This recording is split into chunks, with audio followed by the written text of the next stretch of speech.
Hello. Think that's the last session, so please try to get seat. We are almost there. It's been a long week.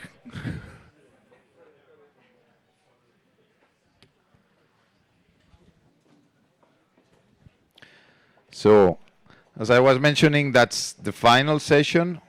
And we are going to talk about technological systems. Okay, so that's the full session dedicated to the technical systems. Our first speaker is Janna Walter from the THM, University of Applied Science from Germany. Thank you, Janna.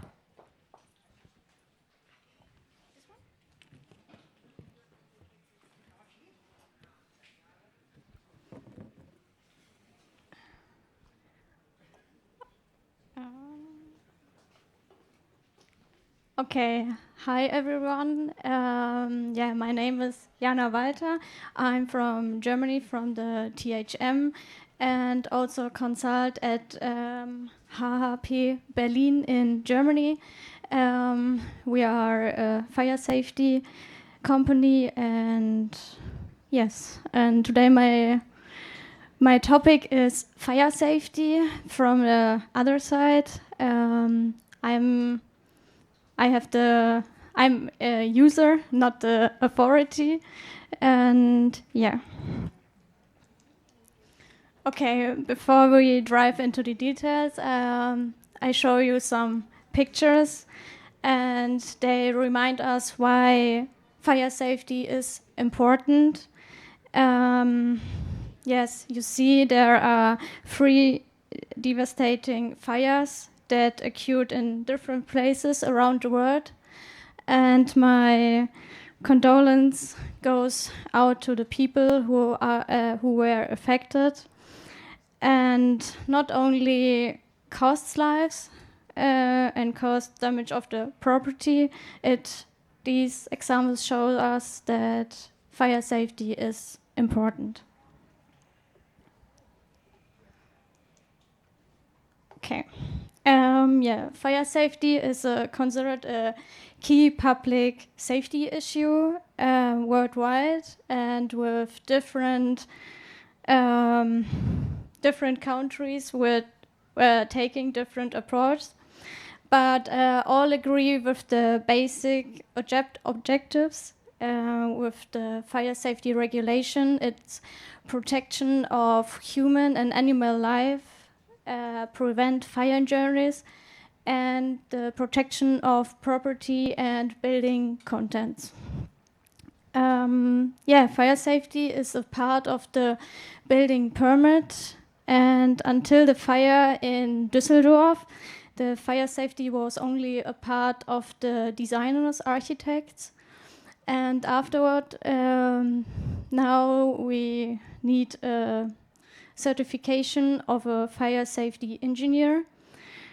And yes, overall, it's an old discipline and also influence many other disciplines, like the technique in the building, or the whole life of the complete building.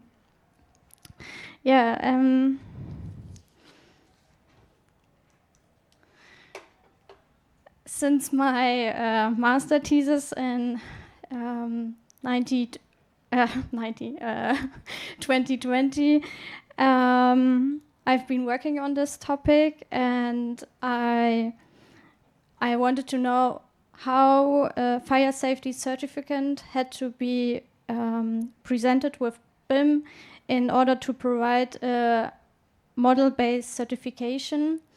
And in this case, I worked in a VDI committee and in the Building Smart Germany committee, and there we take this process, but I simplify it for you a little bit so you can understand more. If you see, we get the approval planning by the architect, or the design planning, but the most time we get it too late. So shortly before the building application is submitted, and the architect came to us and say, "Can you do the fire safety certification slowly, fast?" And yeah, when we see the process, we prepare a report, and we do also some visualizations, and also we recognize and justify the deviations. And then there are many consultings between the architect and also between the fire department, and what have to do and what is possible for building, or yeah. And in the end, we get our fire safety certification and our visualization, and we have to print and sign it, actually in Germany. And in some parts, we have also to print it 6 times. So if you imagine you have a high-rise building with 20 stories, and then you have to print it 6 times, and then you can calculate how many plans you have to sign and give it to the authority. And sometimes they say we need some more examples. Yeah. And then we have the digital process. And now you say you will realize there are no difference between the current process and the digital. And we in Germany we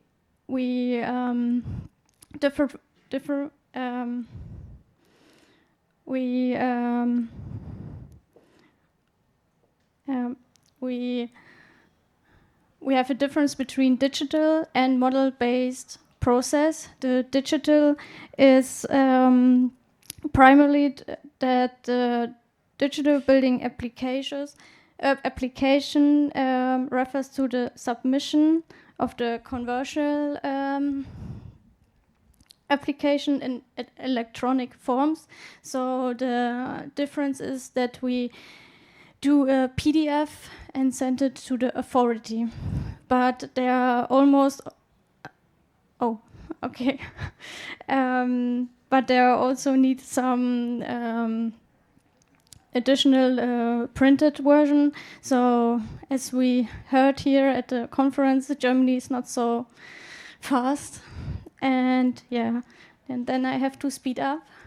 And here are the model-based process, how we do it in the practice. So we get the architectural model, and then we can prepare it, and then the architect can decide if they want to implement the fire safety information by themselves, or we do create a fire safety model. But yeah, the practice doesn't want to work with model-based with models, so it's a little bit difficult to implement this. And yeah, but in our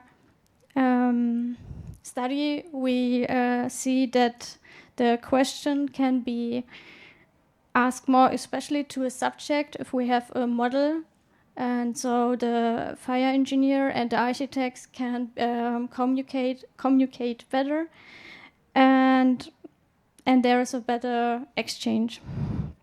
Okay, but there are still some challenges, and we have to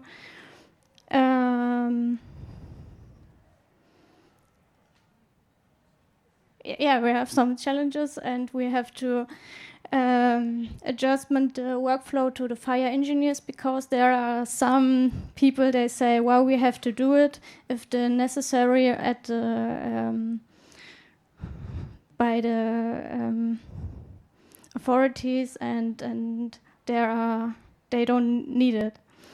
And we also have to standardize the fire safety protection information for transport process and integrate the national and the international standards. And yeah, and now only the impact and the future work. There are some advantages for the architects, for the engineers, building authorities, and construction companies, and that will improve the efficiency, cost savings, and transport process. Yeah. Okay.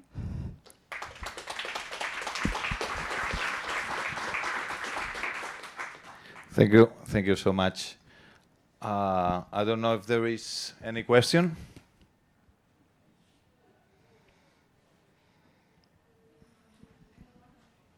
Okay.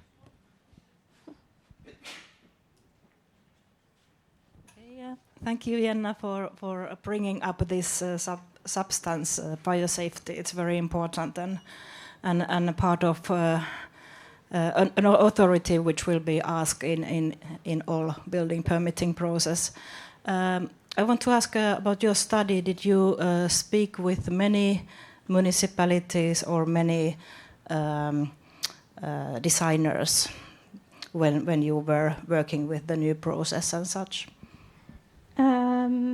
At the moment, we only a committee of fire safety engineers, and yeah, I think the next step is to consult the architects what they want and how they can implement the information and how we can take the process better with them.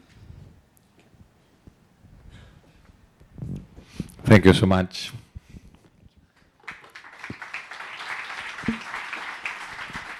So next talk is Filippo Chiappini from University of Brescia.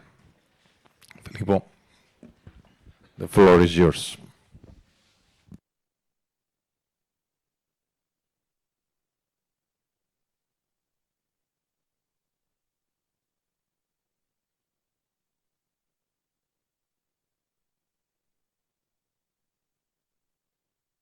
No, it's okay.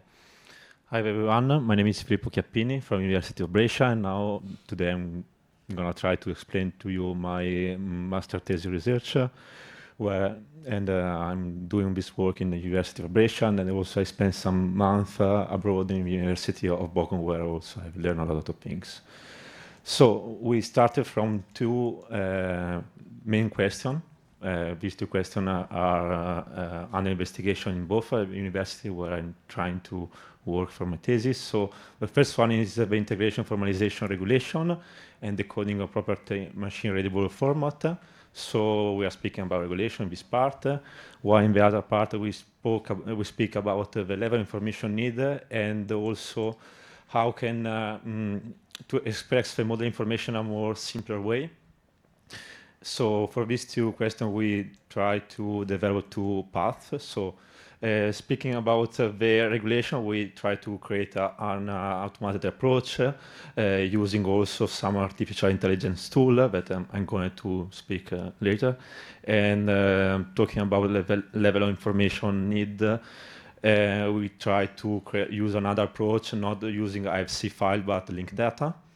So as you can see, the workflow is divided into main process. On the right, we have the process where we try to translate the information of the model into linking data. So yeah, first of all, the model has to be complete. Then we try to convert it into our ontology web language, our information, so we can ask to the model the requirements that need to be checked. While speaking about the regulation, we first of all try to standardize the format of this regulation, and then by using natural language process tools, we try to extract from regulation our requirements and create our queries to be submitted to our model. So as you can see, there are different topics covered in this research, and I'm going to try to explain better later. So the first question is, why did I use the IFC dataset? There are different reasons, and also one is to try to use different approaches, but also because IFC structure and hierarchy is very complex, and sometimes also technical employees who are working on it have some difficulties, and also because the express language that is at the base of IFC sometimes it's not so logical written. So at the university, especially in Bochum, they're trying to use a different approach that is new, more or less, because IFC started to be developed in 90s, while linked data, as you can see, start to be used in 2006 by Berners-Lee, and you can see also the four main pillars of this new approach. And if I have to give you a very quick introduction to knowledge graph, they try to create diagram where we have subject, predicate, object, and in this way we try to connect each information. And to express this information using a knowledge graph, we need to create ontologies. Ontology, what is an explicit formal specification of a shared conceptualization. And for the translation of the IFC building into ontology web language, in this case, we used a translator developed by Matthias Bonduel and Peter Pauls. So in these images, you can see how this works. So we have FC, then we translate using the same structure into ontology web language, and then we extract just some information that we need to analyze in our checkings. Speaking about the regulation, so the first point is try to standardize the form of regulation. So because, for example, today minister tried to give us or to municipalities some indication so how regulation should be structured, but we are speaking about PDF format approach. While using this NISO STS approach, we use XML, so the interoperability is it's better, I would say. So each part of regulation, the titles, the different paragraphs are tagged with a specific tag, exactly. So we can see in the documents, if we make some changes, we can check the changes, and also I think everything is more clear to be analyzed in this XML approach. Then we have to extract from our regulation the requirements. I don't want to explain to you how a natural language process model should be trained with data, but the most important thing is to understand that the output is that we have the requirements to be checked. So the problem now is how can I create queries to be submitted to the model? And since the model translated into linked data is in a RDF format, we need to create queries based on SPARQL protocol. SPARQL protocol is not so easy to create this type of queries, but thanks to different works and different research made last year, we can use, for example, ChatGPT or other AI tools to create this type of queries. Just give to ChatGPT the requirements that we need to check and the ontology that we used for the translation from IFC format to linked data format. And then we have just to need to verify the requirements. For example, in my work, I used a tool called GraphDB that is a portal where you can upload your building in linked data format and put your query. So then you can have the response. If the requirements is okay, is checked, is compliant, okay, the building permit can be be finished.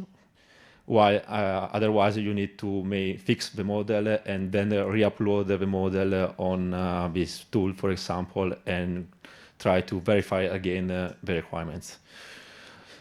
These, for example, are the requirements that had already been checked using this approach. Of course, there are some improvement for each part, and I would say the most important thing is the speed of this approach proposed by my research. There are also some limits to my research, of course. For example, I used ontology already designed, so they are not specific for my aim. And also the model used for NLP extraction was tested not with so many regulations. So future work could be to develop specific ontology for each aspect of a project and to develop a tailor-made artificial intelligence model for regulation text. And also, create a single tool that carries out different processes. And thank you for your attention.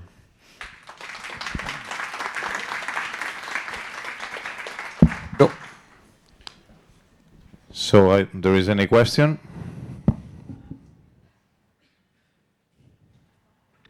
What? I think that I have one at least. Okay, so I think that's really interesting to see. Okay, that we can have these automatic checkings during, let's say, the engineers, the architects are designing. Which TRL, let's say, how far from market do you think that could be right now? Yeah, for the market, I don't know right now how far we are and which point. Because I think the most important thing is to develop some ontology that could be very specific for each part of the process, for each part of a project, for example, for architectural part, structural part, and for the, I think this is the most challenging thing of the process. Well, actually, so that you were talking about Deacon, okay, so there are, we have been talking also this morning, or at least during the coffees about, so there are many, and actually I think we are on the road to, but good exercise, thank you so much. Thank you. So,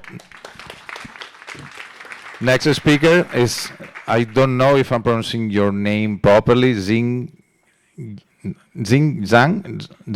Sorry, I need to sleep more. From University College London. Thank you so much.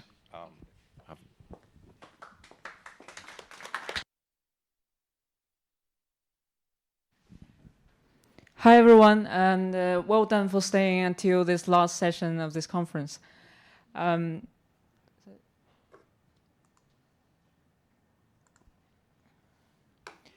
name is Zijing Zhang, so just so you know the correct pronunciation. And I'm a Knowledge Transfer Partnership Research Associate at Arcadis Consulting and Aston University, and also a PhD candidate completing my PhD at UCL. So we have been heard lots of talks related to mostly building related, compliance checking, etc. And today I will be talking a bit about infrastructure projects in the UK context related to health and safety regulations. And specifically this research is part of the bigger research project, this knowledge transfer partnership research.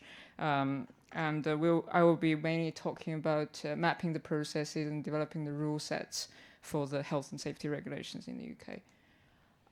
So just a bit overview, because this project you might not have heard of, unlike the big European projects. This is a knowledge transfer partnership between Arcadis Consulting UK and Aston University in Birmingham. And we are also working in collaboration with the Health and Safety Executive, which is the authority of health and safety building regulations and the infrastructure regulations in the UK. And the main focus of this project, we aim to develop a solution to wellbeing, health and safety rule checking and documentation development for the UK's infrastructure health and safety regulation, which is abbreviated as CDM 15 regulation. The expected output, so we will also want to develop a system But firstly, by developing data repository for well-being, health, and safety, and also we need to interpret the automatable and key well-being, health, and safety rules, and also trying to capture the best practices, because it's essential to interpreting the rules, as you will know in the following slides, and also just to make this automatic system.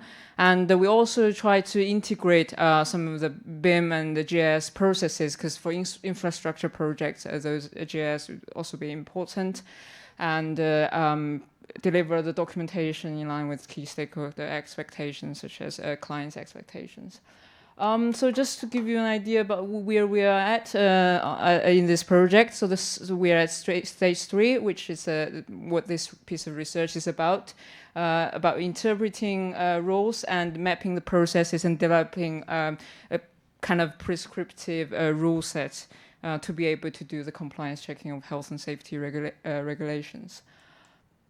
So the key challenges are actually the CDM regulations typically have a process focus.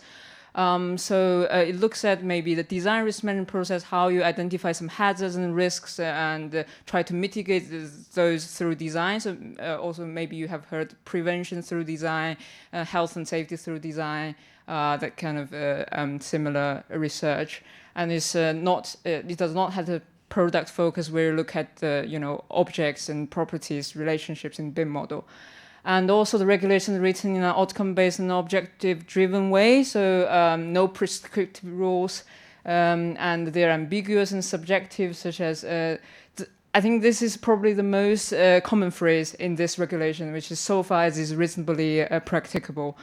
And also they can be subjective in terms of the evidence you need to provide. So they do not, most of the time, they do not specify what kind of evidence is required to achieve compliance. So here's an example of a clause. A client must make suitable arrangements for managing a project, including the allocation of sufficient time and other resources. So what is suitable, what is sufficient, and what exactly are the arrangements you need to make? And those are mainly objective orientated.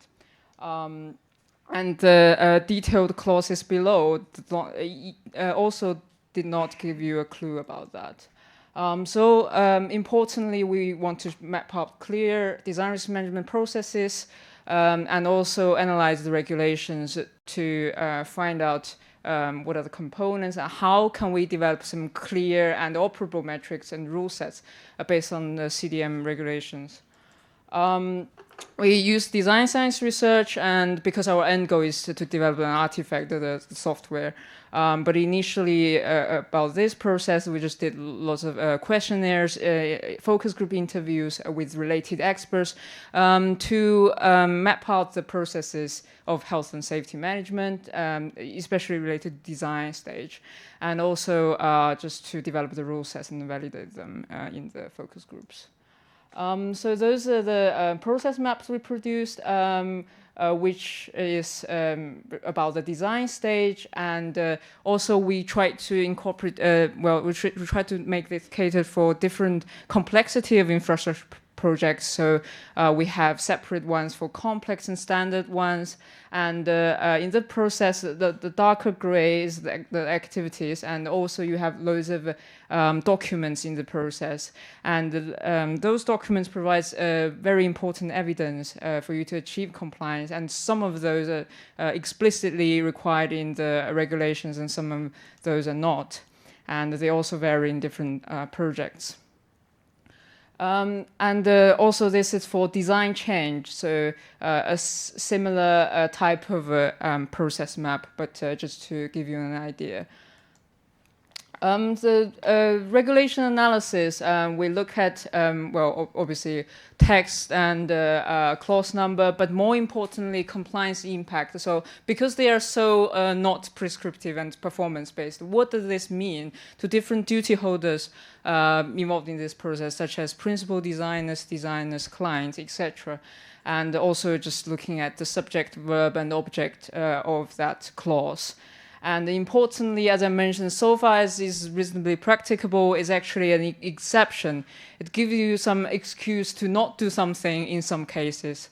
And also time element is important. As we know, we'll never have 100% of the information. So earlier in the project, we may have less. So it's important to specify when you need to have those information available. Currently, we also develop some rule sets, but currently they're in spreadsheet form, and we will develop a schema to store those. And the structure, as I mentioned in the previous slides, and I will just give you an example about the decision tree summary of that rule sets. And we also use color-coded approaches just to highlight what are the related evidence and documentation that would be important for checking that compliance of the specific clause. For example, for this regulation, a client must provide pre-construction information as soon as is practicable to the appointed principal designer for the project. We developed this kind of a decision tree structure. Firstly, you need to consider the client should provide the pre-construction information, and there's a time element after the contract has been agreed, because otherwise the client would not want to provide that because it costs them money and the project may not go ahead even. And then there are some related duty holders such as principal designer and designer to confirm there is information for all disciplines, and then you check whether you have 100% information for all disciplines, and then you know if it's compliant or not. So this is just an example of how we develop the detailed rule sets, because they are not specified anywhere in the regulation, and you only know them through some experience you have working on projects in terms of health and safety aspects. So in conclusion, we think there are not enough study to look at especially health and safety regulations, maybe in the UK, maybe also in elsewhere of the world, and especially looking at the outcome-based kind of rules.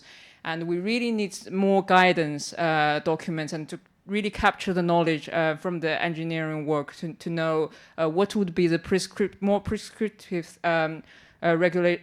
clauses that we can check, and obviously we would, if we can collect more data, it would be better. And for our future work, as I mentioned, there are still 5 stages to go, and we will develop a schema and collect the related evidence, and also an important part would be establishing the link with what we have mentioned about the rule sets with BIM and the GIS processes, which is also a bottleneck of this project, and we will then develop and validate and roll out and capture the benefits of this system. Thank you very much, and this is my contact information and LinkedIn QR code if you're interested. Thank you.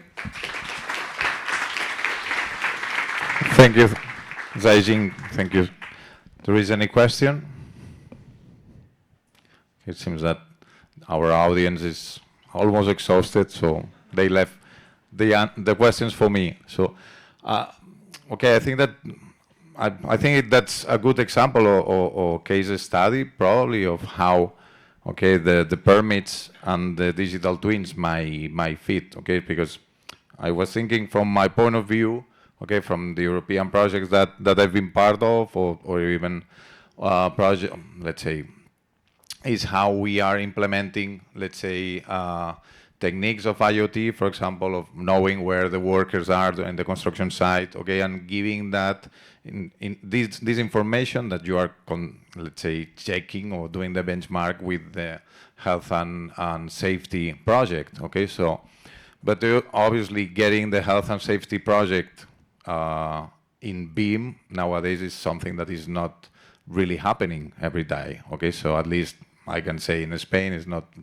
generally happening, but having such a tool, okay, so that could provide, okay, let's say a permanent checking if the health and safety is right, okay, and you can have the compliance, and finally you can use that with those tools. For example, one of the projects that we have presenting those days was BIM to Twin or Cogito, okay, so there are projects that they have tools for exactly this part, from Aalborg University, for example. So I think that, I don't know if you have any connection or you have trying to track with what comes before, what comes after, okay, of the compliance.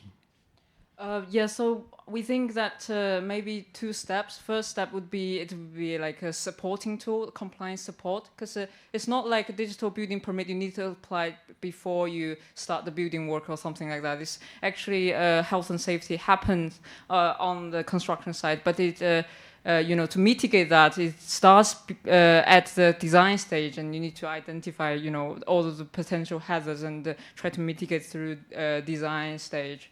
So I think being able to develop this system, it will give you some suggestions in terms of why you are not compliant. It's because your design, maybe you designed a very heavy slab and you need some manual handling, and there might be some potential risks for the workers working on the construction site. So those kind of things. And then if we have like a very good knowledge base about this, then we could maybe eventually agree on something, with the involvement of the authorities such as Health and Safety Executive in the UK, and they agree on something, and maybe if you satisfy this, and then you're definitely compliant or something like that. So I think it would be great. Okay, thank you so much. Thank you. So our next speaker, let me check. I tried to memorize, but I don't know, I'm getting old probably. So it's Emma Nuyts. Okay, so I don't know if I said properly. Okay, hope so. And so from Ghent University, from Flanders. So thank you.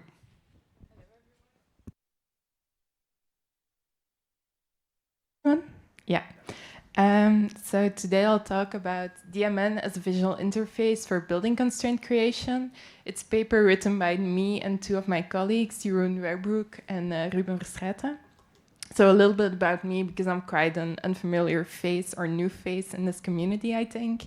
I graduated 2 years ago with a master thesis on the automated validation of building models.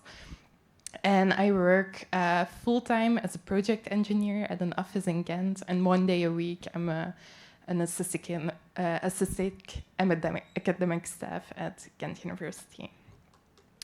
So automated compliance checking, we have heard all about it the last 2 days, so I won't go into detail about the most basic stuff, but you have normative knowledge, you have building information, and we're trying to find a mapping between those two. So which kind of normative knowledge goes best with which kind of building information to get to a proper validation report. So we all know the McLeamy curve. It's mostly used to pitch BIM, but I think it's also useful to use it to pitch automated compliance checking, because the more decisions we can get to before the construction phase, the higher impact those changes will have, and the lower the cost of those changes is. But to create those machine-readable rules, we definitely need human-friendly interfaces. I'm not new to this. I'm not the one to invent this. This is already known as visual programming languages. There's also existing research about it, like the visual code checking language and some work using PyFlow. But why are we not using open standards for this? There are open standards to model processes and decisions, like the business process model annotation and the decision model annotation, both by the OMG work group. There's been some research on, is it feasible to use BPMN and DMN in automated compliance checking workflows? And it's also a promising approach, I think, because it's already being used in information delivery manuals. So the research question is, can the DMN standard be used as a visual interface for creating machine processable specifications? Well, this is a DMN, so you have decisions, you have inputs of those decisions, and you have knowledge sources and knowledge models, and you have different links between those 4 entities. So we, with the GChecks, did a preliminary study on how semantic information can be checked in a building model. So I'll walk over because I don't have a pointer. The first 2 are IFC-based approaches, Solibri Model Checker and the upcoming IDS standard. Then we have 2 general data approaches, XSD and JSON schema, and then 4 linked data approaches.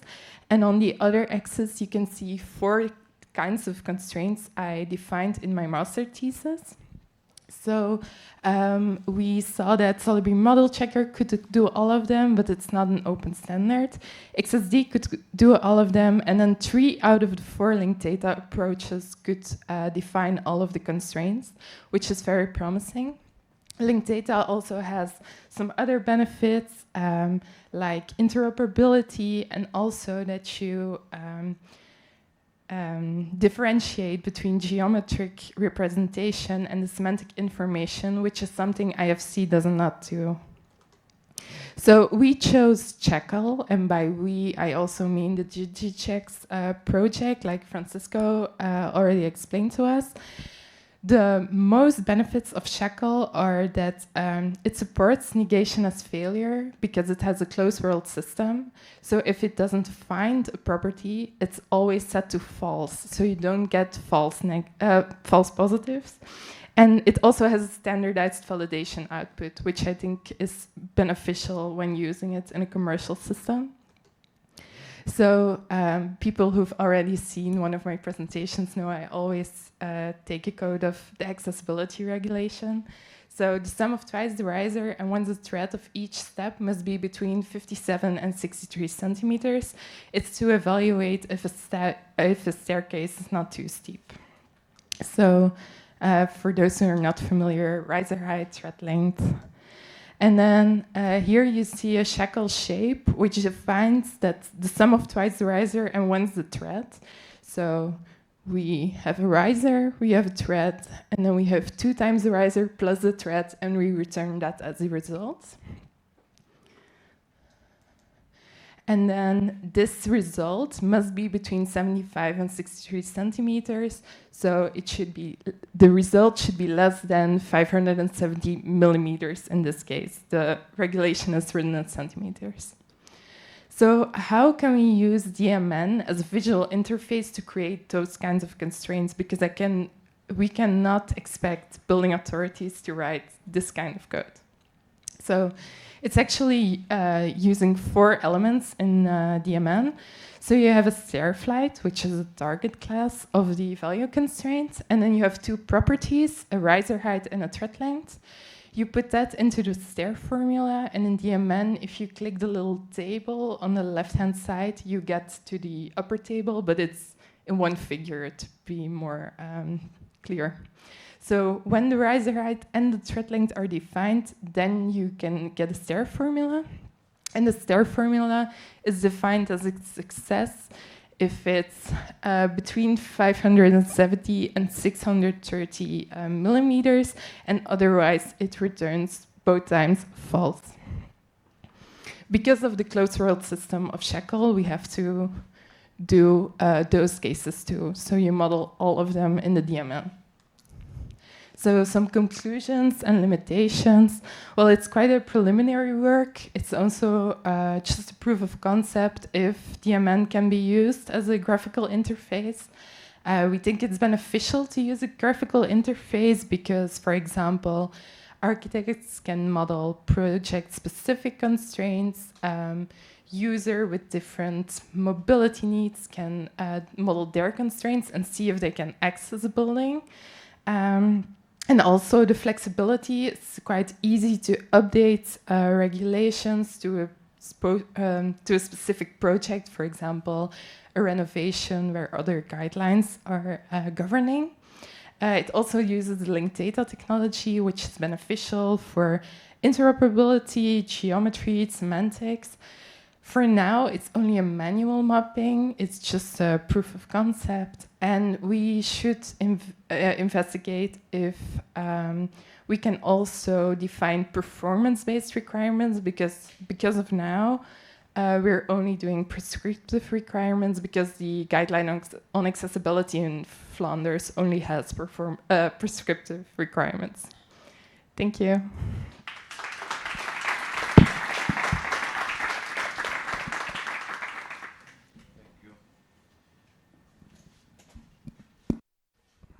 Thank you, Emma. So, there is any question?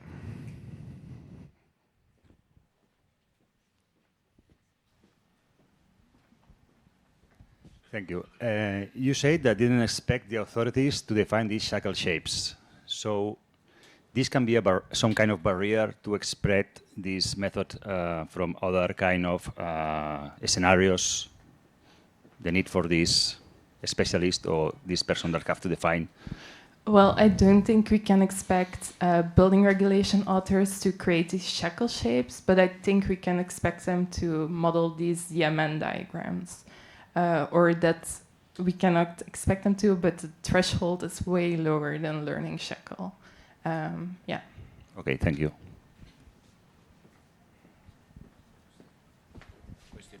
But you think DMN could be something manageable by the administration? I mean, that is like a public definition of a check rule, maybe?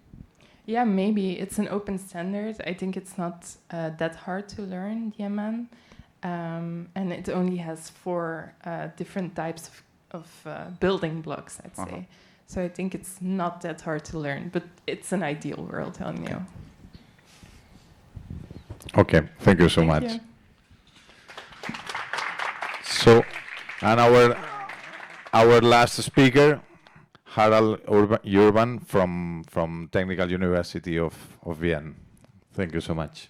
Thanks. So we are waiting.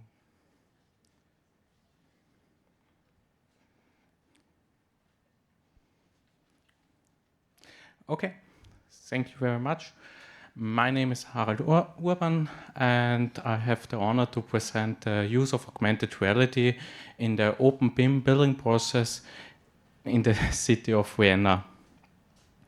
Of course.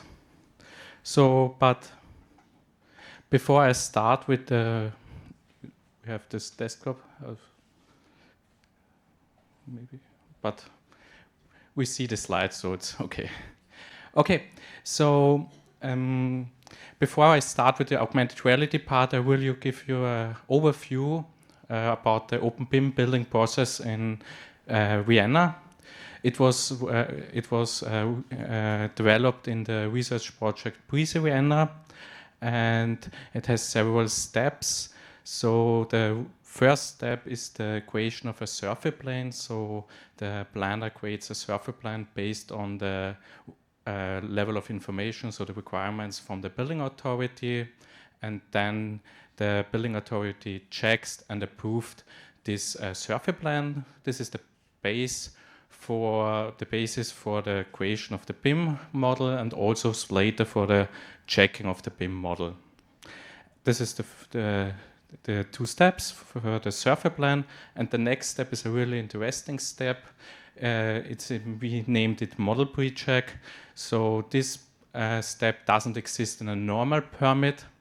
It's enabled only by the BIM permit, because we have now machine-readable data. And in this step, the planner uploads his BIM model any times, and then it will be checked by certain criteria from the building code, and he get his report automatic as a PCF report. And in the pilot phase, this was really a cool thing, because the planner and the building authority liked this step very much, because the planner get very fast a response. After 5 minutes, he get a mail with the PCF report, and the building authority and becomes a better submitted model, a better quality. And so this is one of the really interesting steps that's new in the BIM openBIM process. And of course, it's not a submission, so the planner can make it as many times he wants. And then at the time he says, okay, I want to submit it. And then it starts the submission process. So the openBIM project will checked by the building authority semi-automatically. We use here the Solibri checking tool. And for this check, we have 3 models. So the building application model, this is the model that developed from the planner based on the level of information, level of geometry requirements from the building authority, so the exchange information requirements. Then we have a reference model that are created from the building authority based on the survey plan. It's the 3D, it's a 3D development zoning plan, so that we can match it together and check it, the collision. And also we have a service information model. This is, but not really a model, this is a cube in IFC with project relevance information that are relevant for the checking, so that we can get together in the checking software, because we use Solibri, so we have an IFC file for this. For other checking tool, we also can use XML or so. So, and when these checks are positive, we come to the next part, and this is the part with the augmented reality that are focused on this presentation today, the neighbor review and hearing. So in Vienna, the neighbor, they are living in a central area around the submitted building, have the rights to review the submission and then to participate in the hearing, in the building hearing at the end of the submission. And our idea was, okay, we have now a BIM model, new data. Can we use it for this step to make it better, this process? And of course, we don't have defined the use case only so. We defined it based on a use case study. So the idea was, okay, we have here now BIM data, so new data structure, and machine readable, how we could use it after the submission for the building authority. For example, here with augmented reality. So we defined several use cases, also here a publication with a list of use cases.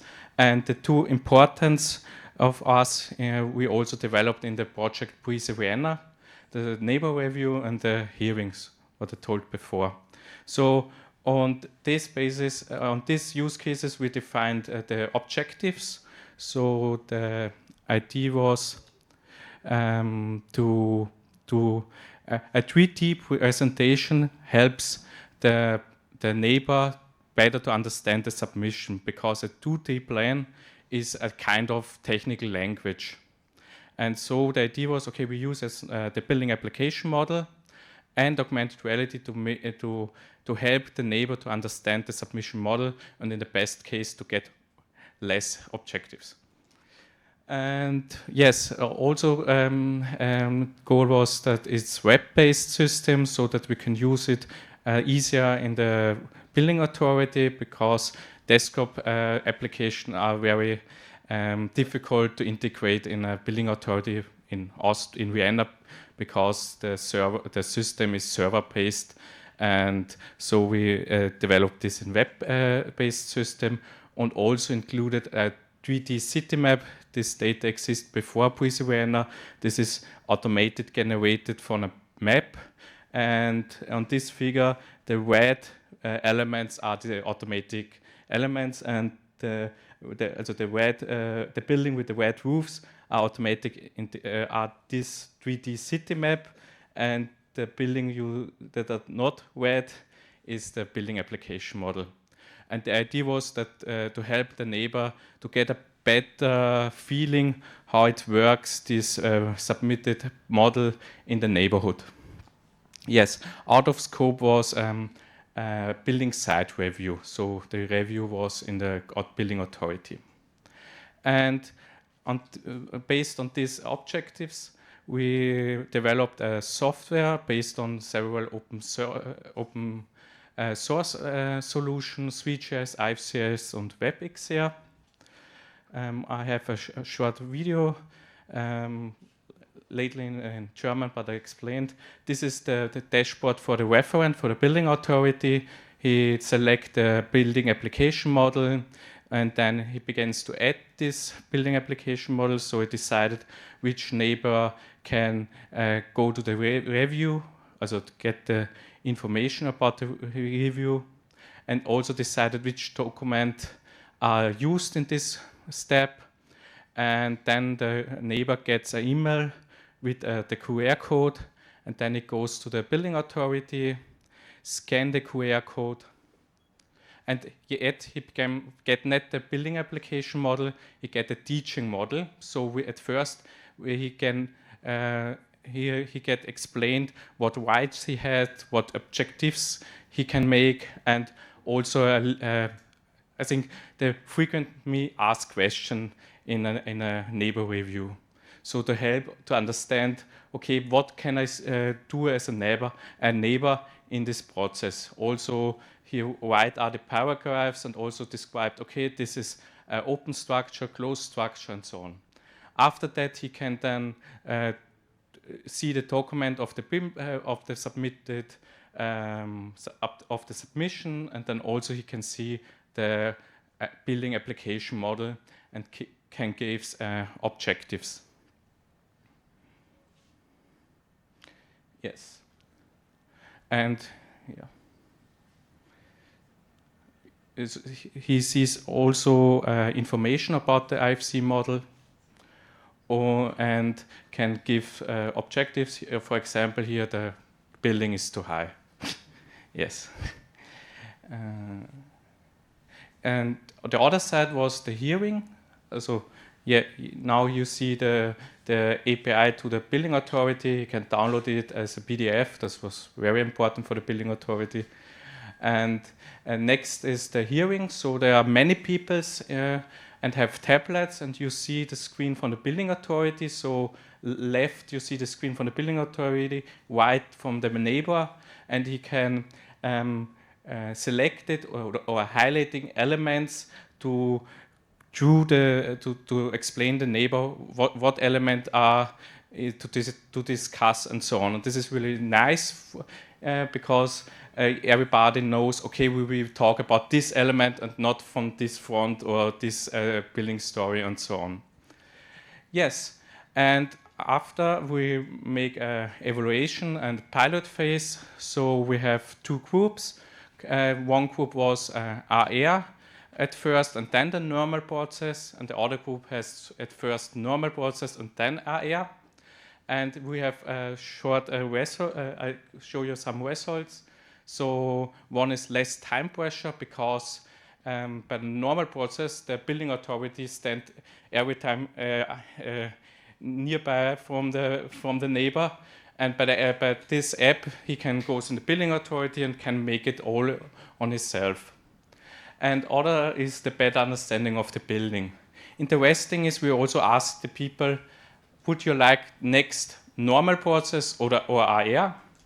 And by the hearing, there was 85%. They say, no, next time I want augmented reality with BIM. And by the neighbor, but not 50%. So 50-50. But we also asked them why, and there was really only one reason why. And this is the mission line. So in the model, you have no emission lines. And in the review, the neighbor would like to see the distance. Is this 2 meter or 3 meter? And this was the really reason why they say, we would also like plans. But the mission line is a really, I think for the open BIM building permit, that the mission line is a really interesting type, because also the building authority says in our checking before they need the mission line when we want no plans.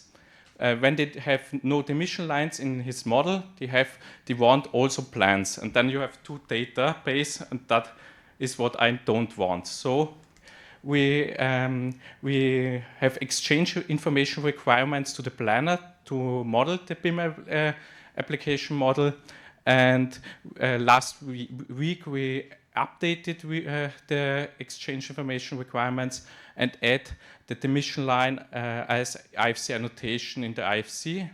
Optional at first, but we will see. And yes, when you want this exchange information requirements, send me an email. I can send it as a PDF, excellent IDS. Yes, thanks.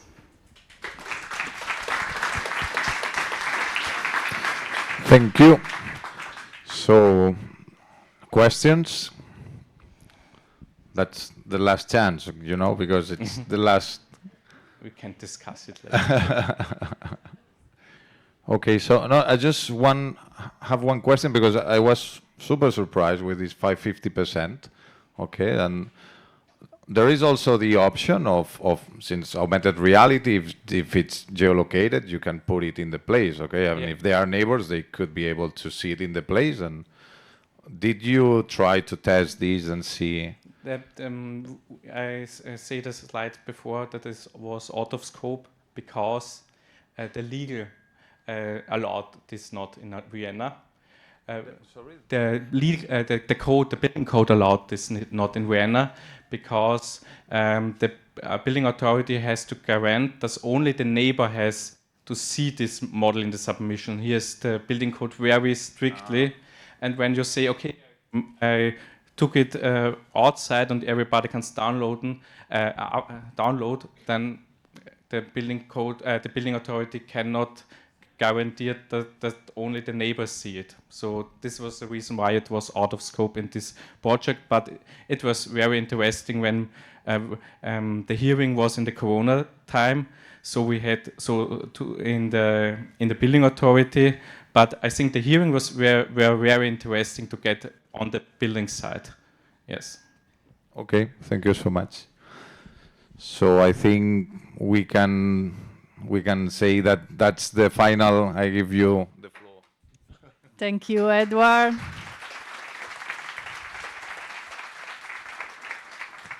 So I have some notes now for my speech. Thank you all for staying here until late afternoon on Friday, first of all. So next week we'll publish pictures, slides, final proceedings, and the recordings. So follow checking the website. You will follow everything there.